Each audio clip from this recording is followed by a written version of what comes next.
Hi everyone, Yuval here, trying to put the philosophical aspect of the Torah into practical terms. This week we read Parashat Toldot, a Torah portion of Toldot, and I was reading it over and over again and trying to take something away and put it into practical terms, and I couldn't reach it until, of course, I heard the late Rabbi Zach's, and he made the idea click. Right, so in Toldot,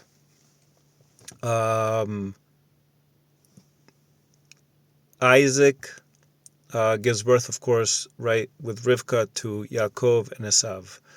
And in Parashat Toldot, at the beginning, Esav sells his Bechorah, his right of the eldest, to Yaakov. Even though they're twins, Esav was born first, and he sells Yaakov his birthright for soup because he was really hungry. And as we know, as of all the midrashot say, Esav was a really problematic child, right? He wasn't a child of God. He wasn't a child of ethics and morals. He was a hunter. He wanted power. He wanted wealth. That's what drove him. And Isaac, being a father, loved both his children, right? He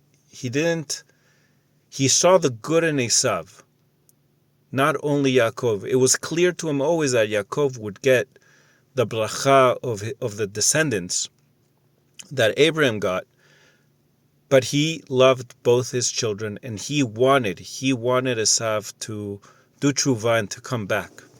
So towards the end of the parasha, Isaac becomes blind. He thinks he's towards his end, which he's not, right? He still has 20-some years to live. But he thinks he's towards his end, and he invites Esav to go hunt something for him that he likes, make it for him so they can eat together, and he can give him a bracha. It didn't say which bracha, a bracha. And Esav goes out to hunt. Rivka hears about what's happening. She thinks that Isaac is going to give the bracha that Abraham got to Esav, and she deceits Isaac into believing Yaakov is Esav and giving Yaakov the bracha. She makes the food, she prepares the food that Isaac loves. She dresses Yaakov in Esav's garments, getting his smell on him also, and then Yaakov brings him the food and gets the bracha. Even though Isaac is suspicious of it, Yitzchak is suspicious, he believes him. Once he touches his arms, they're all hairy, and he gives Yaakov the bracha. Now the bracha that he gives is one of wealth and power. One of wealth and power. And of course, when Esav comes back, he becomes super angry. He yells in agony. He cries. He asks Yitzchak, his father, for a bracha, and his father says, I gave your bracha to Yaakov. And he insists, please give me something. Give me a bracha. Isaac wanted to give Esav a bracha that might transform him from being, I don't know if necessarily evil, but turn him into being good. Lachzor b'tshuva, showing Esav that even though he's a hunter and he looks for wealth and he's not a Torah dweller, he can also become good. And Yaakov, with his mother, they deceive him. And I'm trying to understand what the reason is. How is this good? And it's not. Rivka lived in fear of what might happen if Esav got that bracha. And because of the fear, she made a deceit. And we know in modern times, Jordan Peterson said it very well, right? He, a psychologist, treated tens of thousands of patients. And he said he never once saw a deceit that someone did that didn't come back to bite him.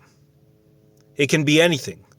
right? The bigger the deceit, the bigger the fall. And we can talk about relationships, of marriages, of crime, of violence.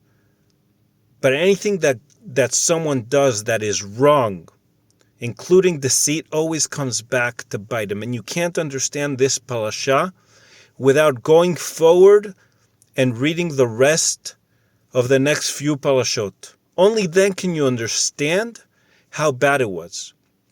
Because Esav, the moment that he hears that Yitzchak gave Yaakov the bracha, he wants to kill him. He says, I'm going to wait till my father dies, until the mourning period is over, and then I'm going to kill Yaakov. Rivka hears this. I don't know how, because it says in the parasha that Esav said this in his heart.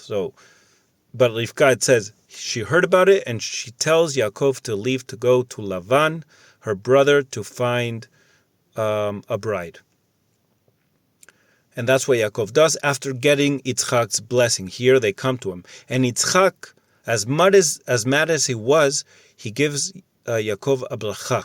And he gives the bracha of Abraham. That means he knew and he wanted to give Yaakov the rightful bracha, and he wanted to give Esav a different one.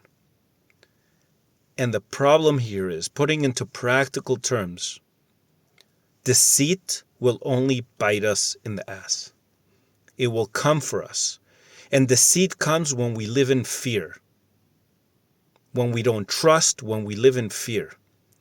We have to be outright and upfront and face our problems and face our fears. And we should never want for ourselves what someone else deserves or has earned. We will receive what is coming to us. Because if we deceit, and if we look forward at what happens to Yaakov, he suffers all of his life. His wives that he marries, he gets deceit exactly in the same manner by Lavan. He ends up marrying two women, Leah and Rachel. There's a lot of anxiousness between them. His children, his own children, make Yaakov think that an animal kills Yosef. Yosef is hated by his brothers. When he reaches Egypt, then there's the famine. When he reaches Egypt, and Pharaoh asks him, how old are you?